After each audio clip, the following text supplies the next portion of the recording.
Hello, Matt. Hello, dear Forrest. How are you, my Oh, friend? happy. Well, it's no longer Easter. We're on the Monday, but Easter Monday. happy post Easter. Post Easter. Happy. How was your Easter? How was your Easter weekend? How was It your bank was. holiday? Everything. It was lovely. It was really nice. Been proper chill. Sophie came back from a trip, then immediately got ill and had tonsillitis, or still has Oh dear. tonsillitis, which meant that we weren't going out and about. But actually, lovely. Means it's been the most chill bank holiday ever. Amazing. Absolute chill. And yesterday it was lovely sunshine. We sat outside in the garden for the first time. Yes, it was quite warm, quite mild. It was warm. The weather's on the turn. It, it is on the turn. It's getting better and better every day. And I also got these little puppies. There, mate. You got some Lindor chocolates. Look Oh, I at love the Lind. that. Blood orange, irresistibly smooth. It says it looks really good. Are they? Are they really good? Are they better than the originals? The original ones are great. I mean, Lindor's Lindor. Ooh. It's always going to be fabulous, but The ASMR there.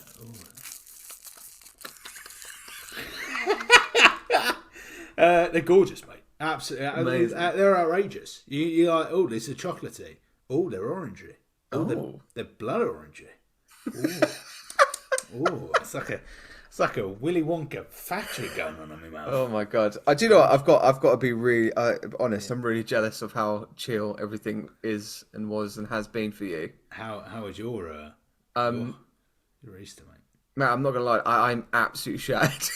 Oh I'm so tired. York was amazing, but when you take two children that are very excited to be in York, yeah, it was slightly exhausting.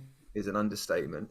But they had a great. Oh mate, they had a great time. We attended to every need. We parented the hell out of them. Lovely. And they had a memorable time, which is what it's about. When you go to those kind of family holidays, it's about making those memories, I suppose.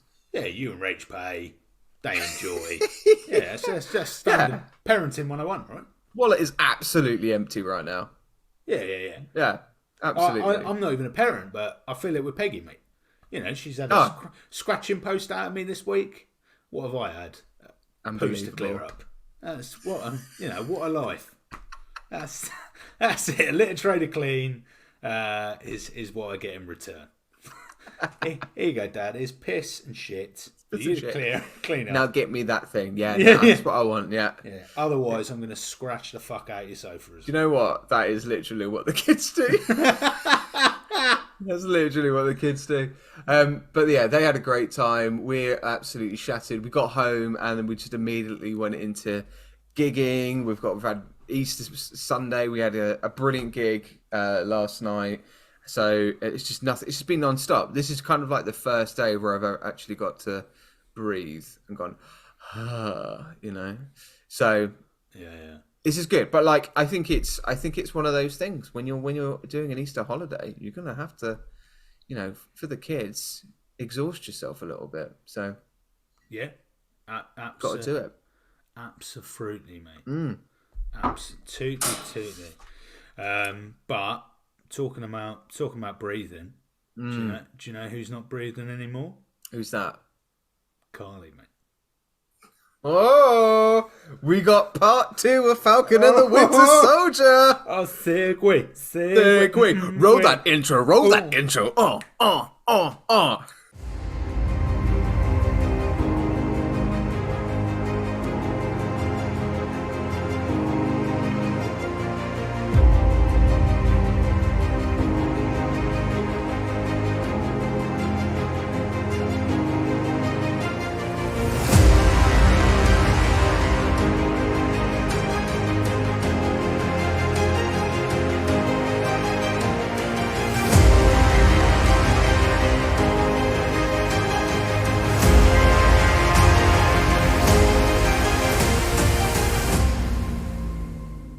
Boom! Here we go. We're here for another episode. We're talking episodes 4 to 6. 4, 5, and 6, my friend. 5 Absolutely. and 6 of Captain America: No, Captain America and the Falcon and the Winter Soldier, not Captain America. That's why I was getting confused. Falcon, that's it. Falcon. That's how it becomes Captain America eventually. But he's very much more the let's say the pseudonym, the name of Captain America, very much is at the forefront of this. But I gotta say, mate. So let's just do a little quickly recap from last episode. So last week we went through episode 1 to 3. It was quite critical. I'll be quite honest. We both had our own views on the first 3 episodes, and sort of. We're talking about kind of, there's bits of character issues, maybe moments of miscast, maybe particularly with Carly, we were kind of talking about. There were a lot of things that we were saying that were critically kind of, well, I don't want to say it was panned, but it wasn't panned, but I think equally it was almost there. It was almost there from our point of view. Yeah. I think, I feel like it definitely wasn't positive. It wasn't, was it? About this. I don't know about you, but now listening to it back, I was like, oh my God, I feel quite bad. I do. Like this show, generally speaking, we looked at the tomato meter last week as well. It's in the solid 80s. Generally, as an MCU fan base, it has been received quite positively as a narrative, as a character development story to lead up other character stories with the Thunderbolts, with Captain America New World Order. We all, even bits of Secret Invasion as well. It was used as a kind of, this is fine, this is solid. And then I rewatch it, you watch it for the first time, and we come in going, oh, actually, this isn't that great. Now, I've did a bit of reflection. I don't know about you, mate. I don't know whether you're still kind of doubling down on your thoughts, but I did some reflection on it, and I wonder whether it's simply because in real timeline we are further ahead than this show, so we kind of know where Sam Wilson's at, we know where Bucky's at, we know where John Walker's going, and even Sharon Carter as well, and as well, we've come off the back of WandaVision, which was really, really strong. We really enjoyed that show. So naturally, there might have been a slight fall from grace, kind of inadvertently. Not to say I'm not backtracking. I'm not backtracking at all from some of my thoughts on the first 3 episodes. But I just did a little bit of reflection. Has K-Dog been in your emails? Have you had a little push from Marvel and it's gone, Matthew, I heard your podcast last week, and I gotta say, if you want a cameo in a future Spider-Man, you're not going the right way about it, sonny boy. Sonny Jim, you better sort yourself out, otherwise you're gonna have a lawsuit on your pretty little ass. Right. Why does he sound like some sort of cowboy?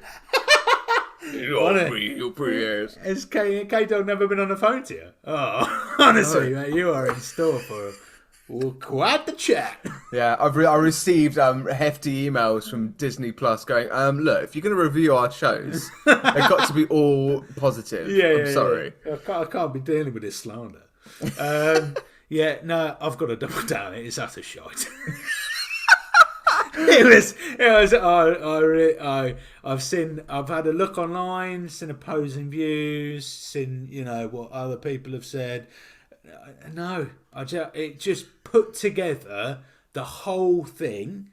So not the individual elements. There are some individual elements that make the whole that are decent, but when they create the whole from it, awful. That's interesting. So this is the thing. I'm really interested to see our discussions now from episode 4 onwards to 5 and 6, because so just to be clear, then, are you of the same thoughts with episode 5 and 6 as an overview of the series? Let's get there, mate. Let's chew the fat, and then because who knows? I want to go back into it. Episodes 4 and 5 I haven't seen for a while.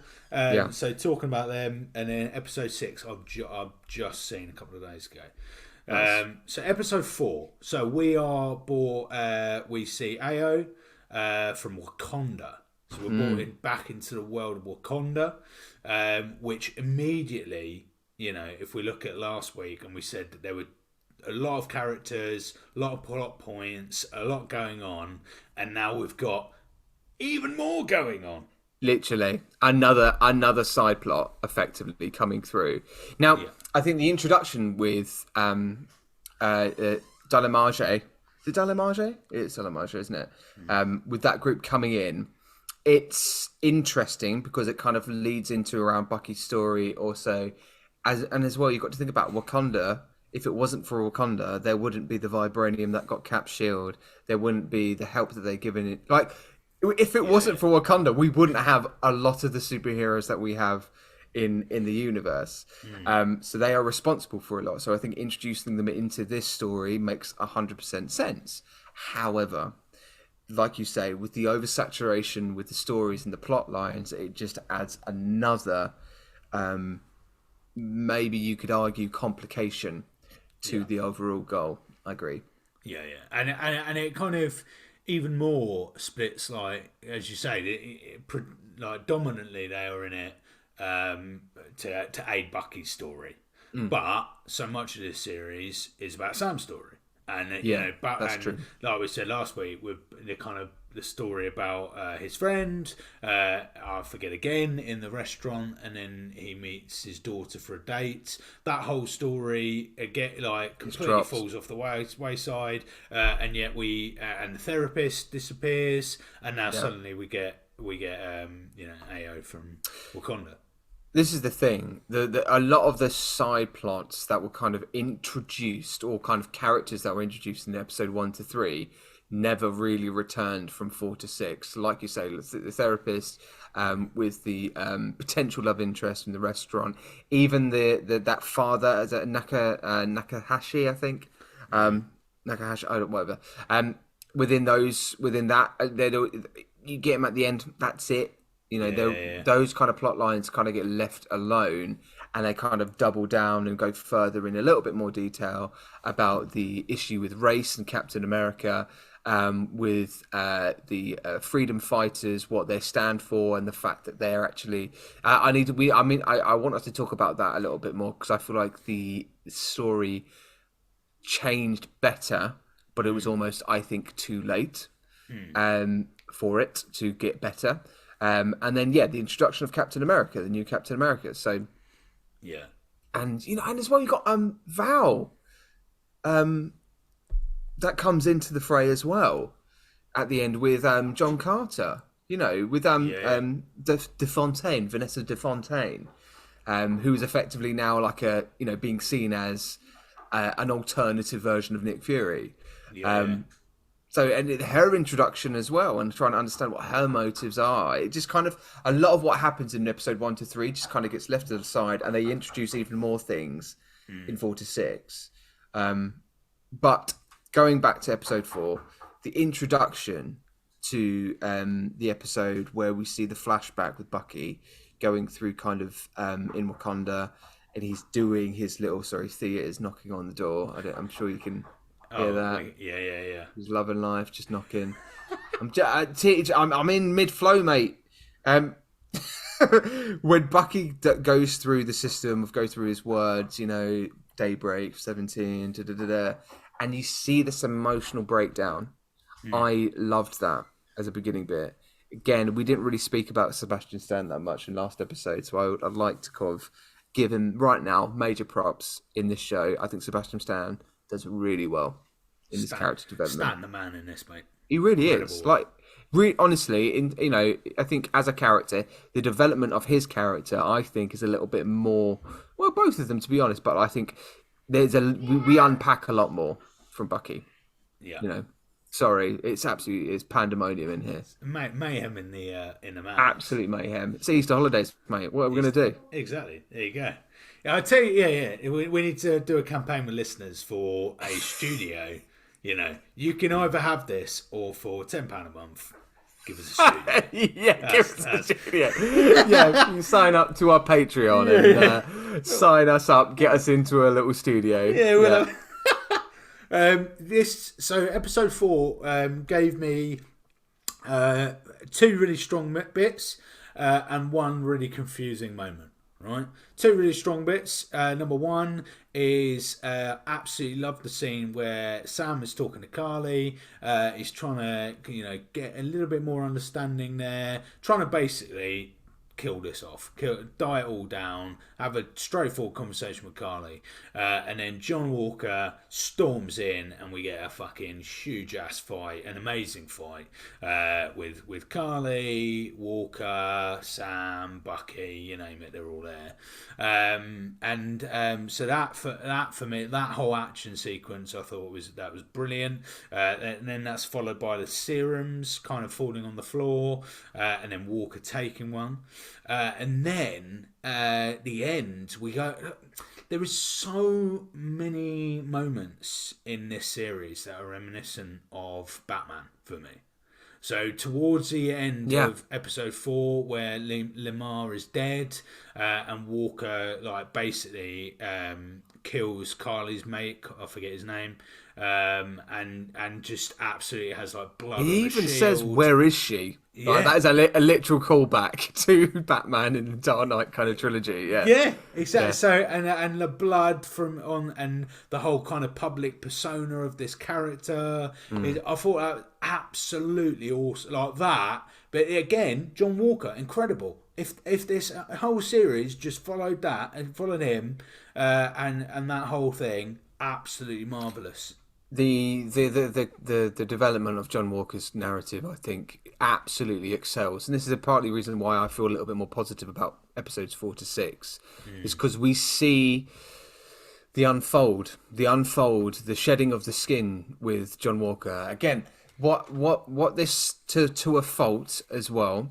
I think the series explores with real issues in the world, but with lots of real issues. We're talking about the erase of Black history. We're talking about the misinterpretation and the unfairness of how the Black history has been kind of just been used against the government's wishes, and then going, actually this is our kind of Captain America. This is who we're running with, and those stories. But equally, the government in institutionalizing soldiers, in following their rules and following their mandates and getting all these Medal of Honors.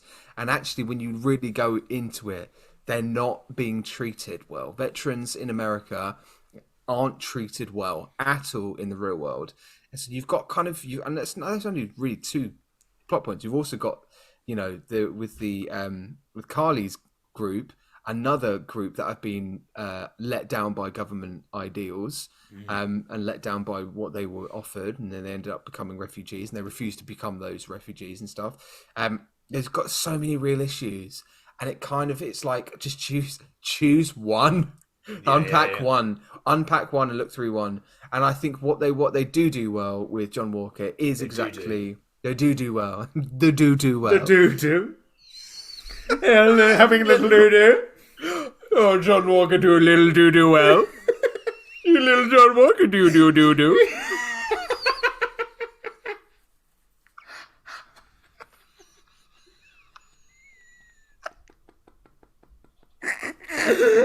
Sorry, carry on about the doo-doos. Little doo-doos. What did he do well at? Okay, John Walker did really do well at. Was the fact that you see this soldier institutionalized, getting all these Medal of Honors, and there's this really awesome scene with him and Hawkins actually in the market where he takes it with Sophie autograph, where they talk about Afghanistan and talk about kind of okay, you make all the righteous choices in war. This is why you're in this position now. This is why you're Captain America. And he's like, yeah, but that's a reminder of the worst day of my life. He had to make these choices. A lot of innocent people got killed in Afghanistan, and obviously we get a little bit of backstory and context into what actually happened. But like they said, if we took that super serum, we would have saved a lot of innocent lives that day. You see quite clearly how poorly these soldiers have been treated, and just because they're given these medals, ultimately, as much as it is a guard of honor, and people use that as a kind of pride and joy, and and publicly people see that as something they revere to. However, underneath it all, the government and the system and the institution has failed him. and he sees that happen. Hence why he takes the super serum. Hence why he kind of ends up with killing Carly's mate as well. And by the way, that moment when he just absolutely loses it, and you see him just pounding that shield onto that guy's chest, and with the imagery with the blood on the shield, it's quite graphic, so graphic. Yeah, really I loved it. Graphic for a non, it's not R-rated. It's under, I don't know what the age guidance is for it, but again, we kind of mentioned it in WandaVision. We talk about Wanda, and I was thinking about the fact that that's a villain story, right? Villain stories are best told through a point of trauma, right? Yeah. He has gone through trauma, like he has gone through all kinds of horrific experiences in Afghanistan, and this kind of element of well, it might be PTSD, but it's also kind of just going, well, I have no choice. My mate has just been killed for nothing, so all I do now is see red. Yeah. I loved it. The unpacking of all that moment is brilliant. Yeah. So this leads quite nicely into what really confused me. And I looked online, and I wasn't the only person confused. So Walker, and I'll ask you this, Matt. So Walker takes the serum, and he pops it in his pocket. Yep. Right. At what moment has Walker taken the serum? Well, when he has a fight with the soldiers in the staircase, he's taking it by that point, because Sam asks him, "What have you done?" Because he sees that he's bent that pole, hasn't he? Yeah. So you have that moment, but I think you're right. I don't know. I think it might have also been instantaneous. No, because he has a moment. He does have a moment as well, doesn't he? Pops it in his pocket. Really evidently, pops it in his pocket. Never spoken about. Do we get the fight with the Dalimage after that? When he goes, they weren't even super soldiers, and I couldn't fight them back. Because he gets his ass handed to him by the Dalimage. Yes, I think so. Yes, he gets his... Yeah. It must have been soon after that. And then after... Yeah. So, but this is my thing, right? Such a pivotal thing. Yeah, we should have seen it. And we absolutely should have seen that. Yeah. And we should have seen it. Surely we should have seen his decision into finally taking it. Yeah. Because he pops in his pocket, and then, like you say, and apart from that moment where he bends, the pipe, and then we have that discussion, there's nothing about it. And I was like, well, hang on, surely such a pivotal moment should have been on screen or a little bit more blatant, but no.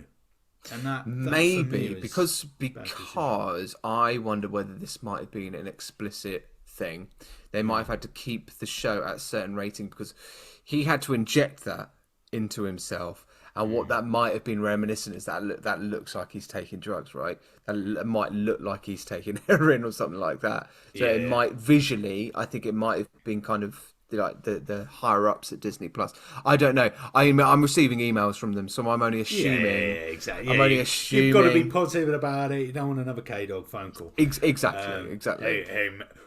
Hey, Matt. I heard yet again you dissed our TV series there, Matt. I told you once. I'm gonna put a bounty on your head.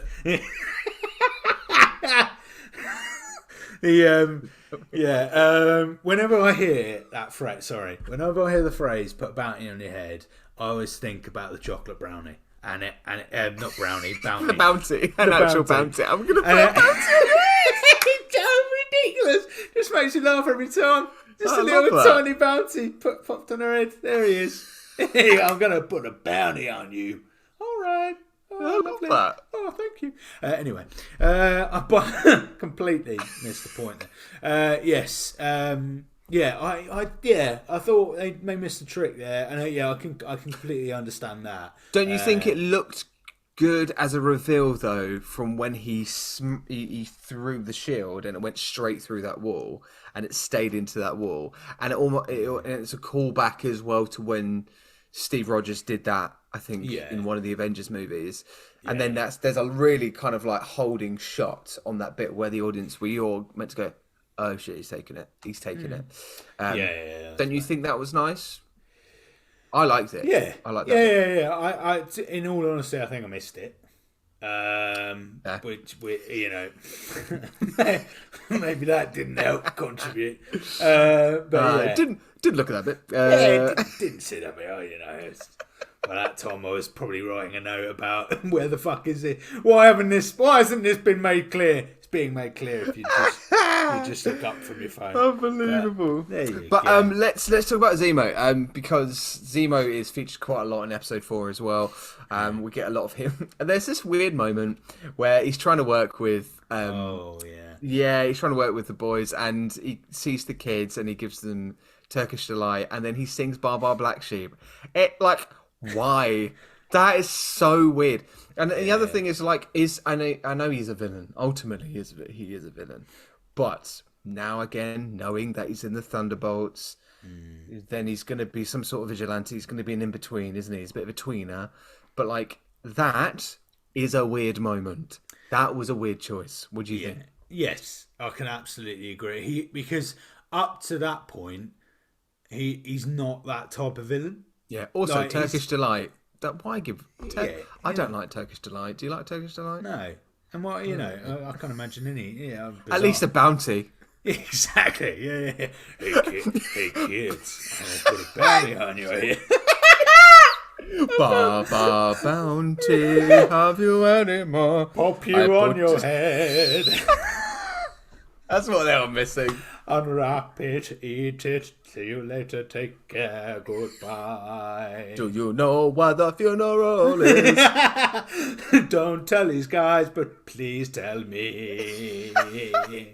Oh, yes, it's, Weird choice. Weird choice. What do you, again, with his, he's featured quite a lot in episode 4 and 5, but again, I don't really... I mean, some people, again, I've looked at reviews, I've looked at thoughts as well over the last week's episode. People have said that actually, I quite liked Zemo in it, and I grew to like him. But I didn't at all. I didn't find any kind of completely unnecessary. If he wasn't in it, you wouldn't be going, oh, this is missing something. No. There's a lot of bits you could have trimmed from this whole series, and you wouldn't miss it. I mean, I know his whole backstory. His whole backstory is the fact that he's a very, very rich kind of Tony Stark-esque guy, really intelligent, wants to get rid of all the super soldiers out there. That's his one objective, right?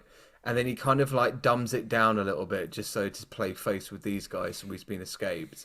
But ultimately, I think what we should have seen more is the fact that he knew that his... time is limited. He knew that he was going to either become dead or imprisoned, or he needs to escape and double cross these guys. I don't know whether we just should have seen a little bit more of that, but he kind of yielded to it as well quite quickly when he met up with Bucky, and then they gave him up to the Dalamage. I was like, oh, okay, bye Zemo, bye, all right, cheers mate, cheers for that. Thanks for your contribution. Yeah, literally. Thank you for introducing us to these children. It was, I think we could have done without it.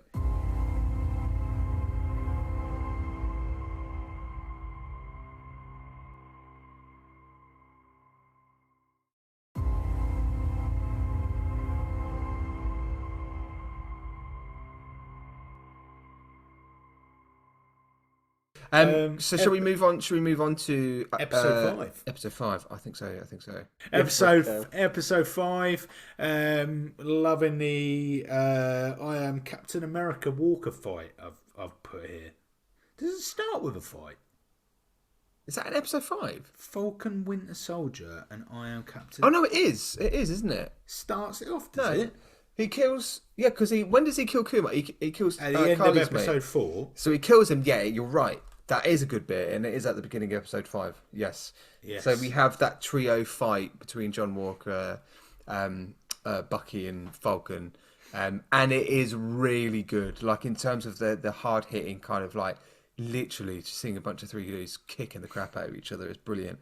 And again, I really like the imagery of John Walker, just like he's like on top of Sam, and he goes, "I am Captain America," and rips Falcon's wings like they're just like paper.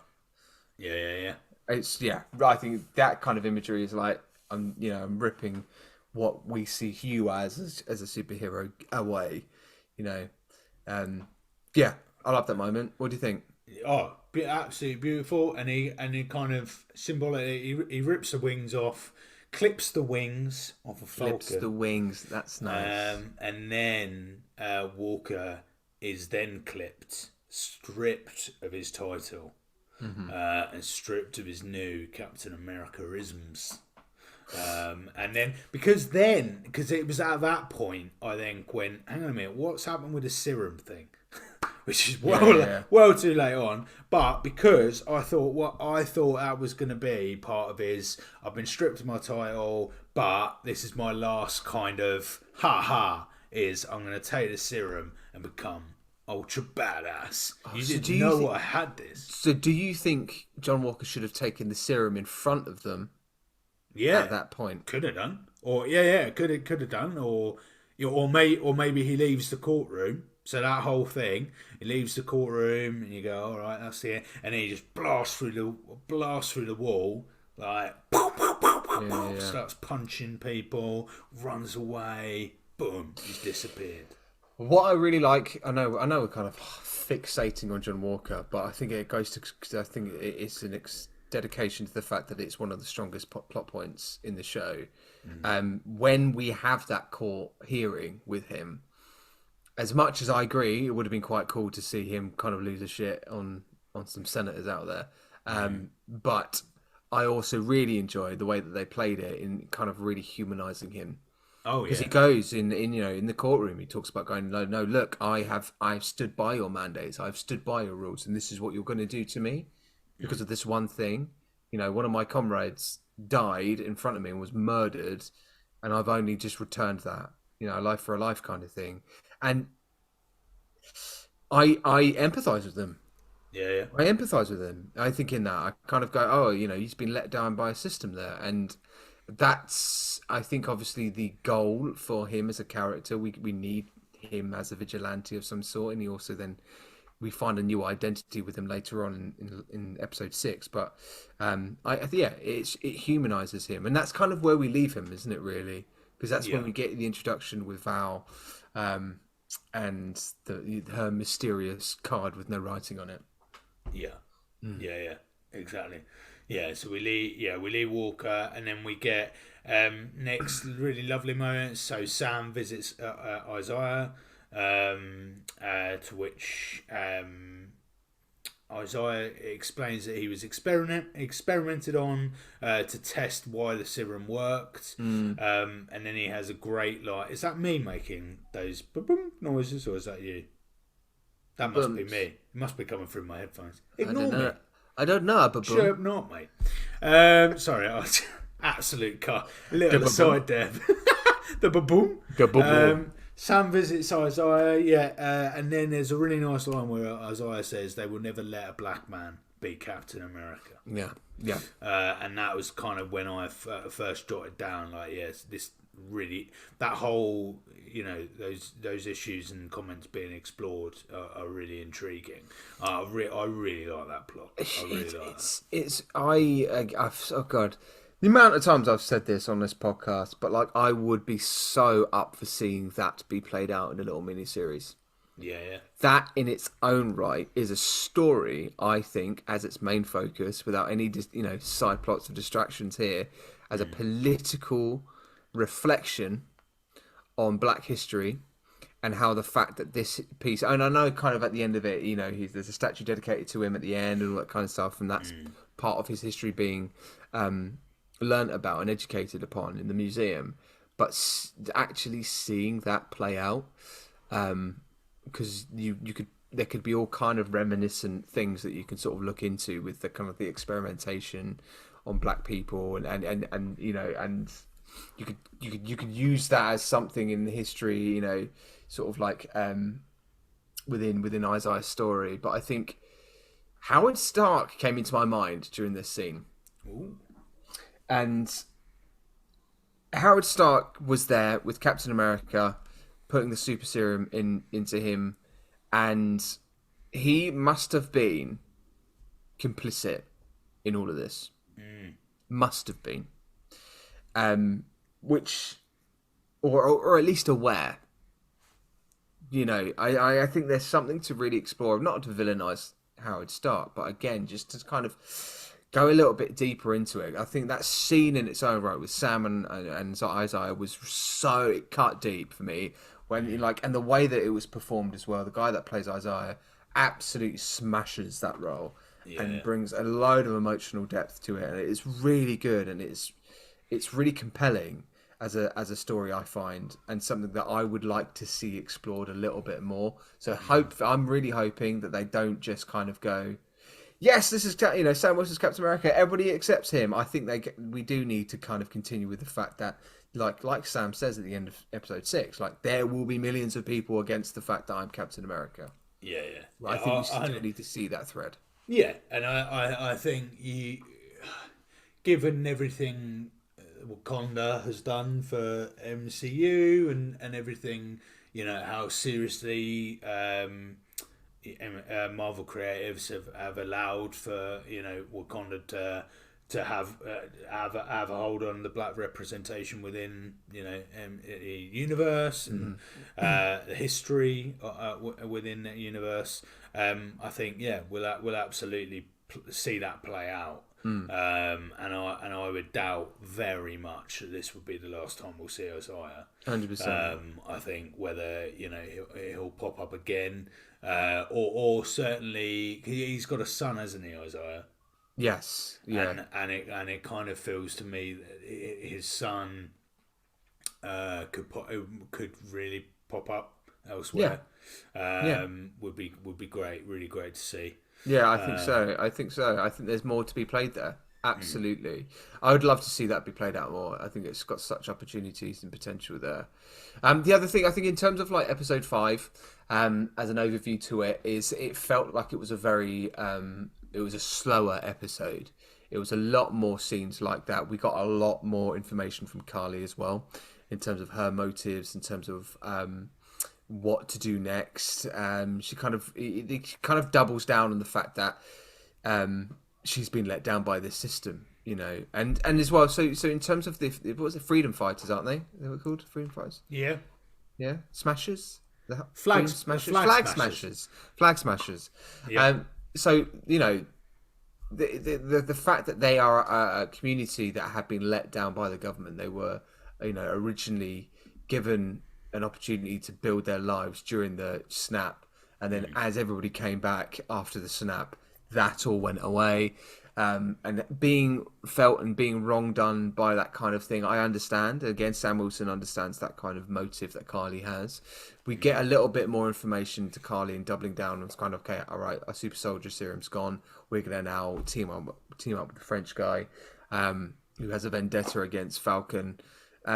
However, I think it just kind of the threat isn't there. Even the fact that you've got all these kind of people from a simple whistle that she can do, can galvanize all these people to sort of meet up and do her bidding. It still just isn't enough. No. And I put a question out for you, mate. I'd like to get your answer or thoughts on. Ooh. I've gone and again, so going back to the motives behind Carly, I've got Carly's motives are played too close to real life. Is it a misstep or a miscast? Ooh. Because I like the idea that they are kind of going, this government, we had a global government effectively. Everybody was on one vision, everybody was on one thought, and everybody was helping each other out for one thing that everybody was experiencing. It's kind of like the pandemic in a way, right? We all, during the pandemic, universally, globally, came together and experienced a trauma, let's be honest, together, right? Yeah. And that brought loads of people together But you could argue that's all being forgotten now. We're kind of past it, and that I think kind of rings true with what Carly's going through. Is the weight of that situation not being played enough by the person that's playing it? Yes, I mean, I would say that she. I'd say there's a miscast there anyway. Just I find her to be quite weak, a weak link in the chain of cast within this program. I don't think there's any gravitas to almost any part of her character. But also, what I would raise to you, Matt, is that actually I think that the reparation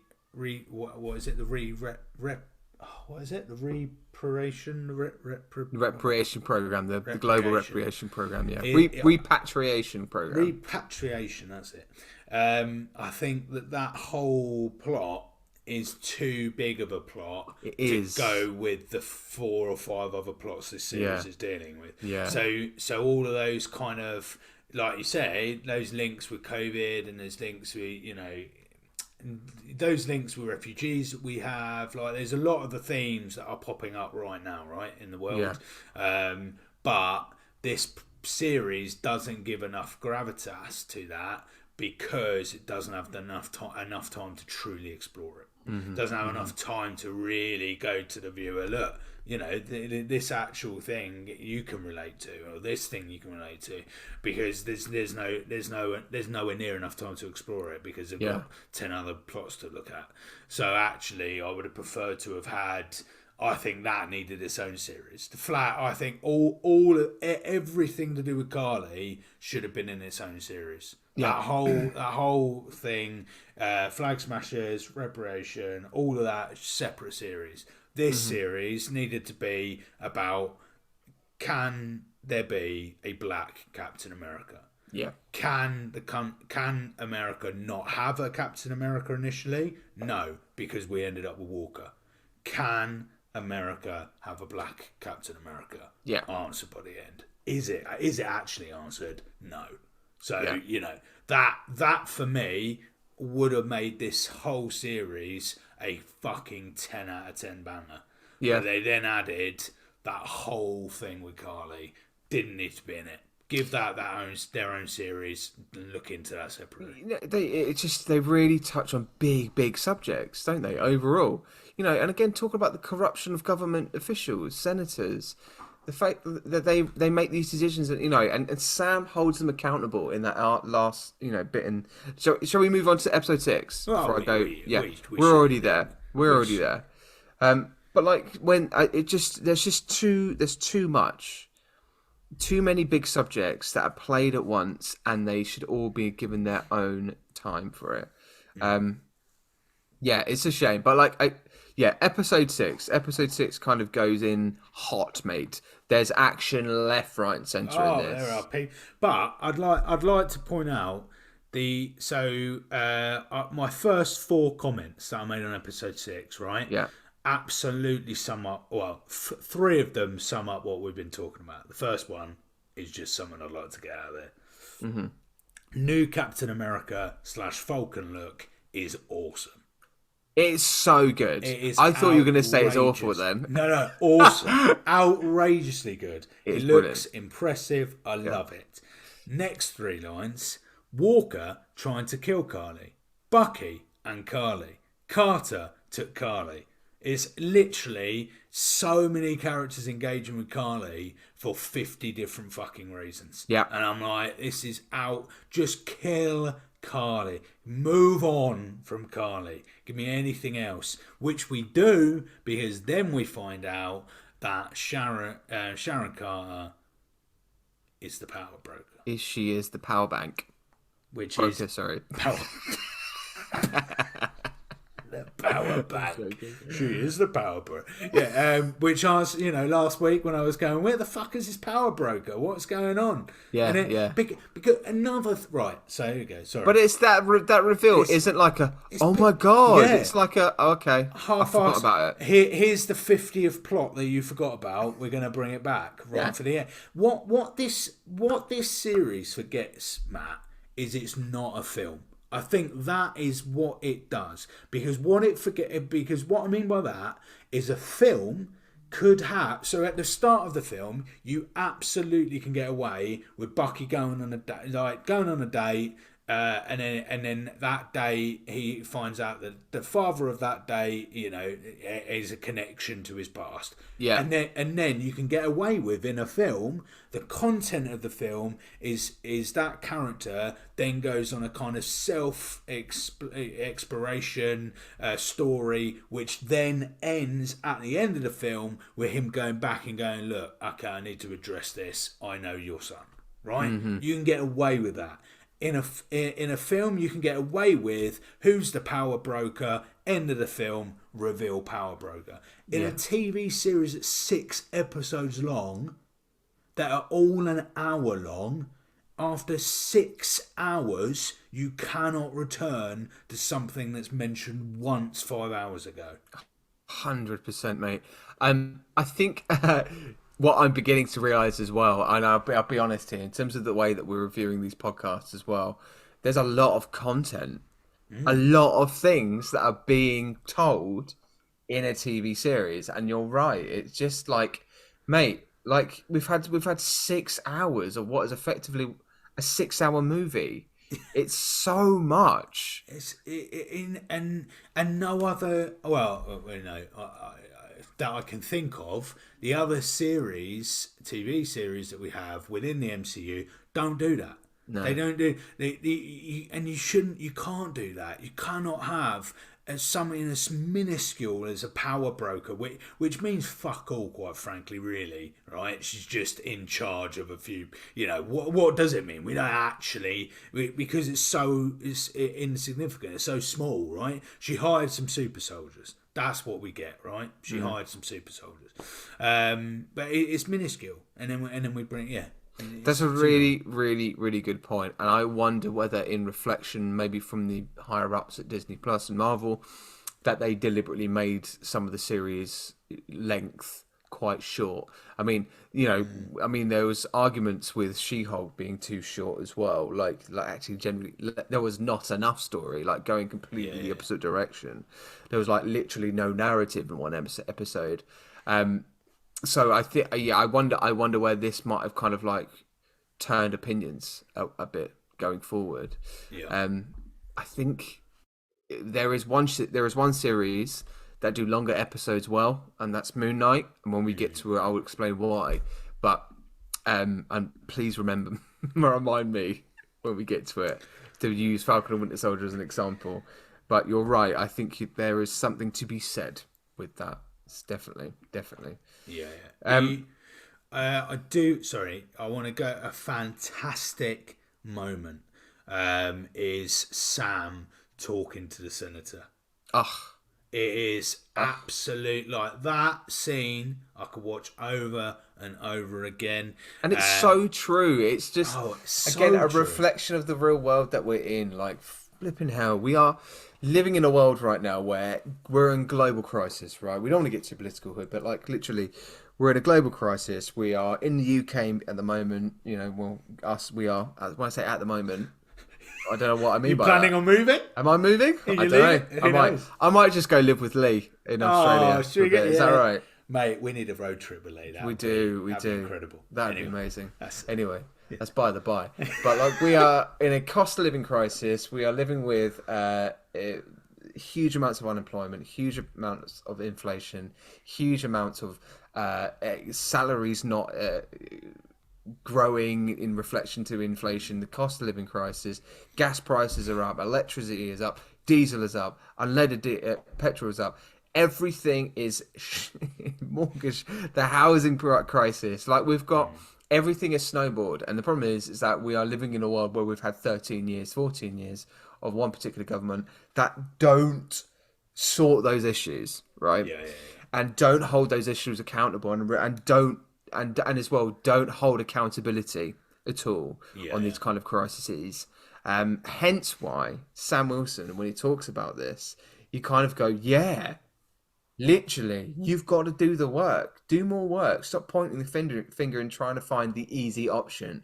That's what I really liked in one of his lines. Is just stop trying to find the easy option, the easy get out, the easy solution, because that's where the issues lie. You know, and God, that is literally, that rings true in American politics. That rings true in British politics. You know, all over the place. Yeah. No, Yeah. I absolutely 100%. There's a couple of notable lines, which, you know, this is just me typing on a phone, so they'll be absolutely paraphrased to fuck. So, excuse me, but one of them is, "I'm a black man carrying stars and stripes." I'd imagine that's what I said. "What don't I understand?" That's good. How are you going? So he asked the senator in regards to like the power that he represents. He goes, "How are you going to use it? You know, what's your next steps? What are you going to do?" And he's basically just putting the pressure on. You know, he's saying that we use the terms terrorists, refugees, thugs. We label, you know, people who, you know, and that's absolutely reminiscent of what's going on right now. You know, that's we're in a country where our political system, our party in power, they are using those labels to try and tap in to a psyche that will harness some votes from a certain group of people. And that's the thing. And I thought that whole scene was brilliant. And Isaiah watching that from home, you get a clip of him watching that, and then we go into another scene where a vehicle with flag smashers explodes, but we also see a soldier letting them in the vehicle, saying one world, one vision, and then we kind of we see that a soldier is kind of in on it, right? They're in on that, so the flag smashers are very much out there still, which is interesting. Yeah, and I think that you mentioned that bit in terms of the fact that the senators and all those people get into those cars. There's a plot hole I noticed. Well, I say plot hole. I don't know if it is, but it's kind of like Carly. Basically, the one of the drivers gets taken out, right, and Carly goes back into the van to then drive it off that cliff, right. That door just automatically opens. She opens that door. Did at not one point the people in that van go, there's nobody in this van, let's get out. Let's go out by the front doors. Yeah. The passenger doors. It's really weird. Like, she immediately goes in and I'm like, well, is it locked from the inside or something? Or are they chained to the van at the back? Or did I miss that bit? Like, do you see it? Yes. Did you remember it? No. It's just that bit Isn't Carly dead by this point, mate? I'm going back a little bit. Oh, you're going back. I'm going back a little bit. Okay, all right. Yeah, so when she drives it off the cliff. Yeah. So, and then I'm like, well, why didn't they just leave? But anyway, as that moment happens, what I did like is John Walker getting rid of his, effectively what is a cosplay version of the Shield. And it's an absolute battered to shit. Bless his heart, he did try. But he tries to save them. He makes that kind of decision of going, no, you know, I need to save these people, and he does. You know, he does give it an attempt. You know, while the flag smashers are jumping on him and that kind of stuff. I enjoyed that choice. I think it was the right choice for him to do. Again, he's not a villain. It kind of shows the fact that he's not a villain. He's just trying to do the right thing. He just has a flipping massive ego. Yeah. You know? Huge ego, Walker. Yeah. Are the flag smashers gone? Well, no, because like I say, you've got a soldier who's in on it, right? Mm. But also, what is the explosion about? Is it them? I thought it was a trap. I thought that was a trap. From Zemo. But they're So I got from that, made a trap to kill them. Yeah, so they got them into that van, and that guy just went, one world, one people, and they're like, oh, okay, we're fine. So they go into that van, and then it's Zemo's butler that's in that car, that old guy with the switch. Yes. That's Zemo's butler from the third episode. So that was organised by Zemo. Obviously, Zemo still very much wants to get rid of all super soldiers. So that's what I got. The gathering of that was, and I was like, okay, cool. So does that just eradicate Flag Smashers? And if it does, I'll be a little bit annoyed if they do just eradicate the Flag Smashers, because that is literally a whole series about a group of super soldiers that are causing chaos, and we've had to somehow, get some sort of detail and understand what their characters' motives are. And I think there's a lot more to be played out with Flag Smashers in terms of their motives.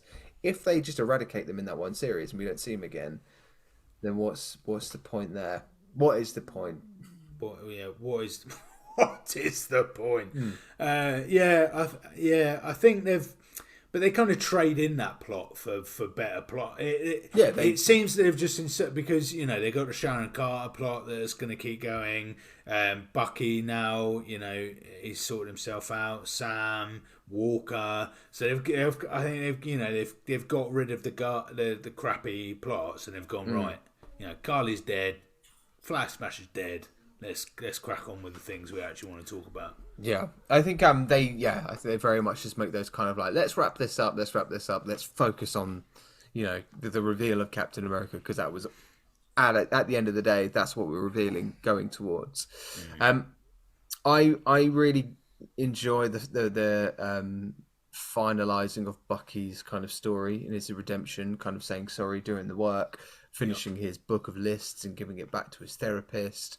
I enjoy that. I find the scene of him revealing to the old guy that he killed his son. It's a really, really good scene. I think he plays it really well. I'm interested to see where his character goes from here. Yes, really interested on what because they've kind of neutralised him, really. They have. And what do you do with a character once they're like that? Because I think he's gonna die, mate. Yeah, I think they're gonna kill him off. I've got a sneaky because his story's done. Yeah, that's the thing. Like he has gone through being Sergeant, being Sergeant. What's his Barnes, and then he's become the Winter Soldier. He's done all of that horrific crimes, all of the horrific stuff that he's done. He's been tortured. He comes out of that in Wakanda, working for the Avengers, and now he's doing this bit. He's to right his wrongs. He's written his wrongs. He's got his redemption story done. What's next for him? I'd like to make a Forrest. Your theory at this point. Give me go on. Bucky is about to run the second iteration of the Guardians of the Galaxy. Oh, okay. Rocket, big fan of Bucky's arm, has got Bucky's arm. Oh, yeah. Bucky and Rocket team up. Peter Quill dies. Rocket finds New Human.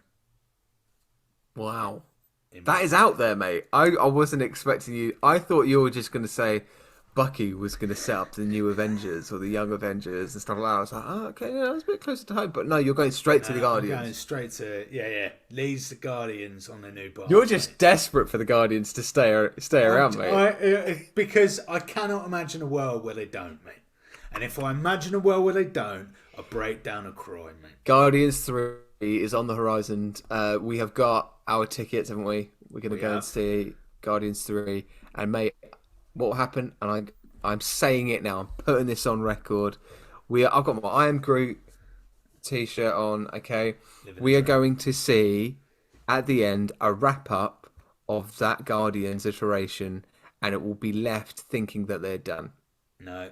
We will be left with Guardians of the Galaxy will return. Nah. And it's going to catch everybody by surprise. And that's what's going to be the fucking massive at the end of the film, is they will return. Yeah. Oh, yeah. Nah. They will just die. And then it fades to black.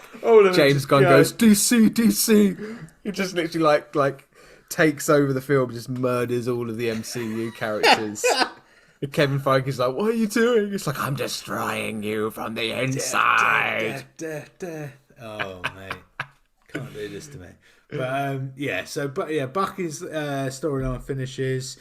We get Sam takes Isaiah and his son to the exhibition where they have now erected Isaiah as a soldier. Yeah, really nice touch. Alongside his basically like a tombstone. Basically, he's supposed to be dead, right? He's definitely not his tombstone, but they've erected a nice little thing, whatever. Mark of respect. Mark of respect. Yeah. It's really nice ending to it. It's kind of that legacy thing, isn't it? Like his story is being told now, which is great, which is nice. And I think it kind of, like you say, if they were to wrap up Isaiah, they're fine. But I think there's still opportunities to explore his character a little bit further with the kid as well. We haven't really spoken about the relationship between Bucky and Sam. The fact that they start so opposed to each other. And they have all these lovely moments of friendship and kinship and companionship, and they're just a really good team. Yeah. And what's really nice at the end in episode 6 is you see Bucky goes, "Good work, Cap," or something like that, and he kind of just like pats him on the back of the shield. And what I quite like is it's kind of like he's either saying, "Good job, Sam, you did really well there, mate. You're now Captain America." But I also got a sense when he said the line, it's kind of he's saying it to Steve Rogers, like, nice one, Cap. You chose the right person. Yeah, you chose the right guy. He is, he is Captain America. Nice. Which I don't know whether that was done deliberately or not to make us think that, but I quite enjoyed that. I think in terms of their relationship, it was really nice to be played out, proper like bromance, but also in terms of furthering Bucky's story, John Walker and Bucky have something going on there. When they leave, when they capture the guys when using the app, John Walker says a weird Lincoln quote, and it just makes no sense. And Bucky just calls him up on it. And he goes, "Oh, it's a great quote." And it's like, that was never a good quote. What are you talking about? It was just a moment of nice kind of like, potential kind of opportunities there of having them together a little bit more. So maybe we'll see that in Thunderbolts. I mean, I'm hoping they will. Really, really nice touch. And then we get Sharon Carter, who we haven't really spoke about, but again is a bit so she character for me. She gets pardoned, doesn't she? So she gets pardoned from her crimes, and then that's all fine. And then it rolls. Then we have the credits at the end after a scene with Falcon and Bucky, but like then we have the end credits, and she makes a call, right? And then she goes, "Oh look, we were about to get access to all the weapons and stuff, and those super soldiers not a thing anymore, but we've got all this intel." As an end credit, really don't give a crap. But also, the one question I've got, mate, is who the hell is she talking to? Yeah. Like, who is she talking to? Yeah. Because she is the power broker on like it's a world called like Maria. Where is the place? Begins with M, right? The place that she's the power broker on. And so it's a bit like I don't know. I really could she be talking to There's Scroll? There's theories, and there have been theories out there that she's either talking to Oscorp for some reason. It might be, and then there's something to do with the tech side of things in terms of the mercury infused bomb that she used in front of that guy, where his flesh was like dissolving in episode 5, I think. No, beginning of episode 6. And the kind of the tech that she uses when the French guy showed Carly, like it all looked quite Oscorp-y.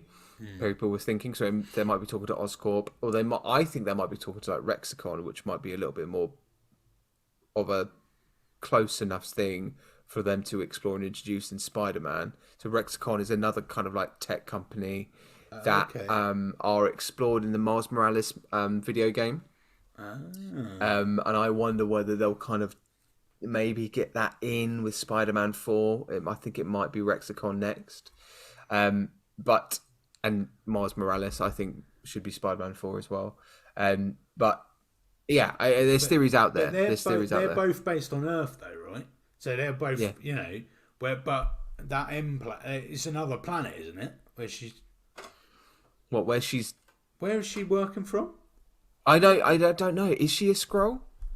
Is she a Skrull? It's different because they visit it, right? They visit this place in episode 4. What's the place called, mate? In episode 4. Yeah, they visit the power. They're looking for the power broker in one. Oh episode, yeah, right? that's not on a different planet, mate. That's on Earth. Oh, okay. All right. Oh, I completely got lost. I'm pretty positive that's on Earth. Yeah, of course it is. It's fucking hell. Because where did they start off? I want to say like Monte Cristo, but I know it's not Monte. It's like Montpellier or something like that. Yeah. Yes. Yeah, because they start off in Tunisia, but it's not Tunisia. Yeah. Oh, I don't think they ever go off planet, but there is a secret invasion tie-in to Sharon Carter. There's an off-planet tie-in to Sharon Carter, so she might be talking to Skrulls. Maybe we'll find out in Secret Invasion. We haven't got long to wait.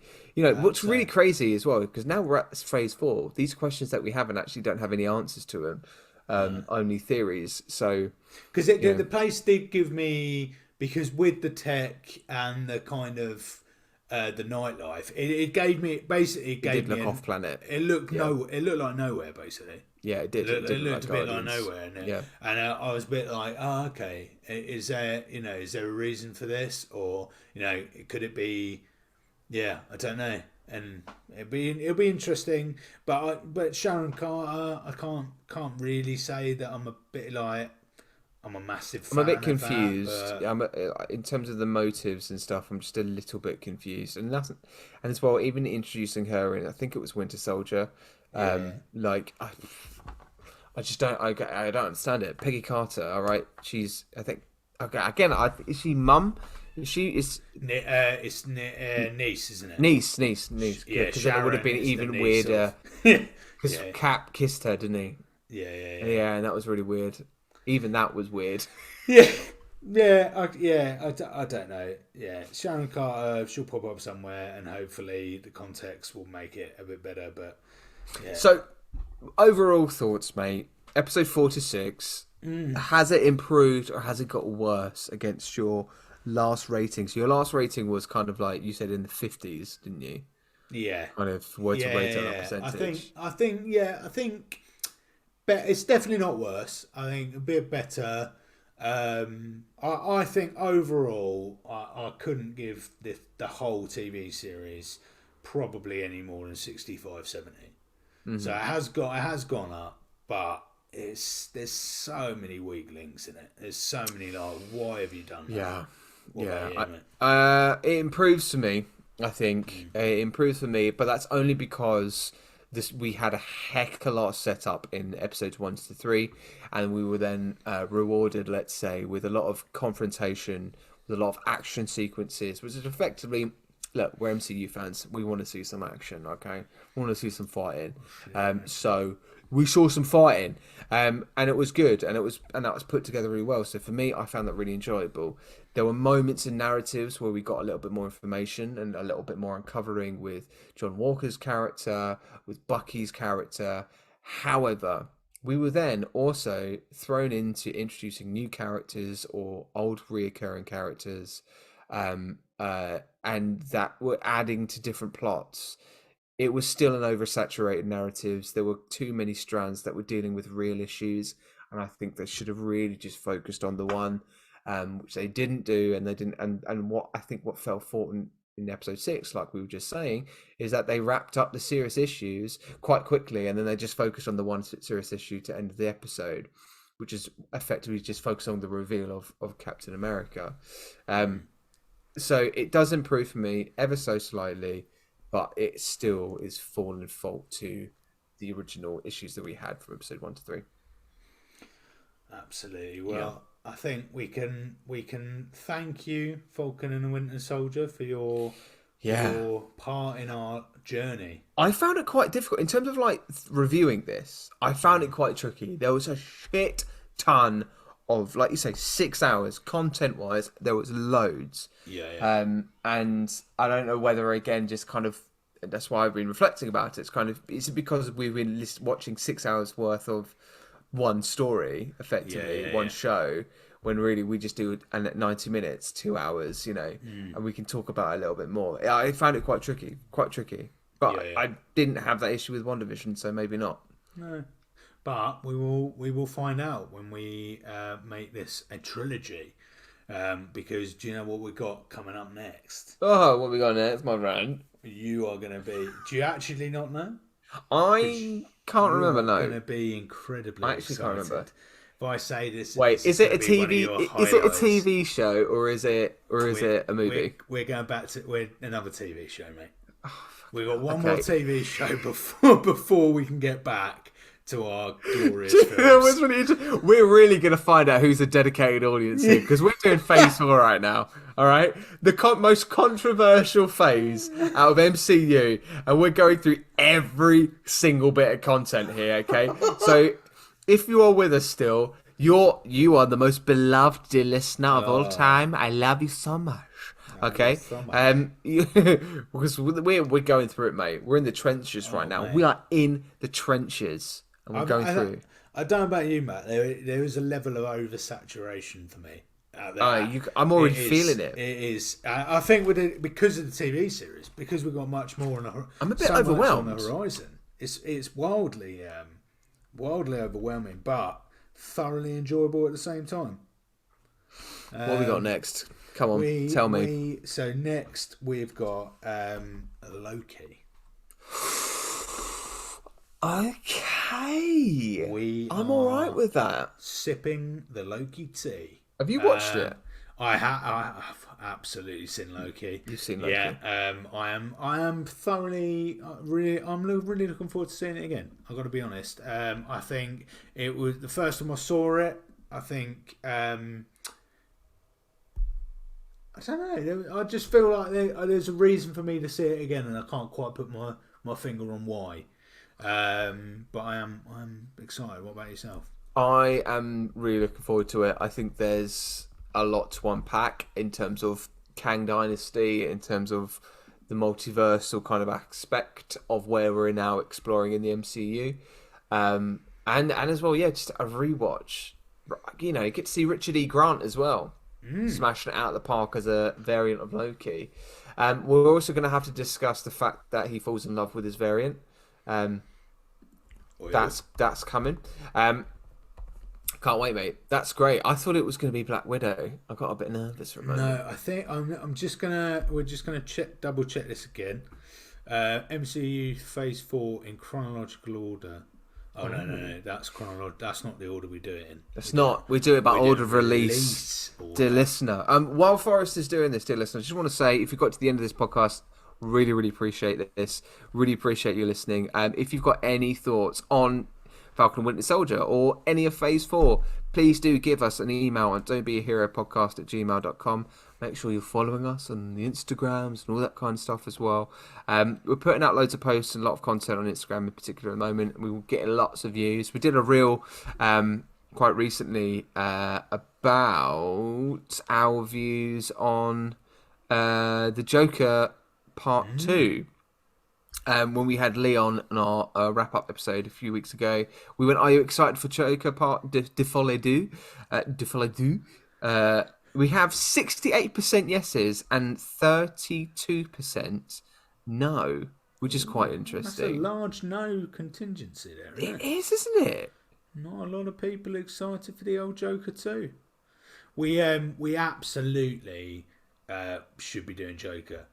We need to do Joker as a wild card, man. We do. This is what we decided as well. At some point, and we're thinking maybe after Black Widow, I think that must be coming after Joker, right? After Loki. Loki, yeah. Yeah, we'll do some wild card movies as well, dear listener. Yeah, so next week we've got Loki, Part 1.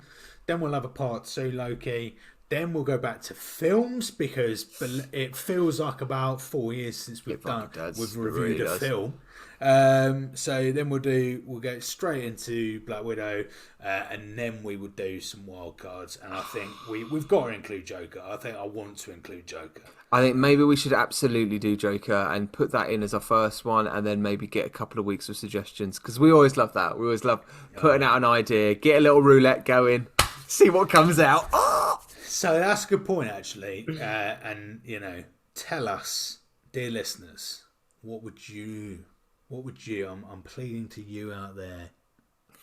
What would you like us to watch as a wild card? You pick. You're listening. You're listening or you're watching? So weirdly intimate that was. Oh, just put a little bounty on your head. What would you like for us to watch? Little bounty. Anyway, with that in mind, it's been a pleasure again, Matt. As always. Have a lovely week, mate. And you. And I'll see you next time. Bar bounty. Bar bounty. Have you got any more?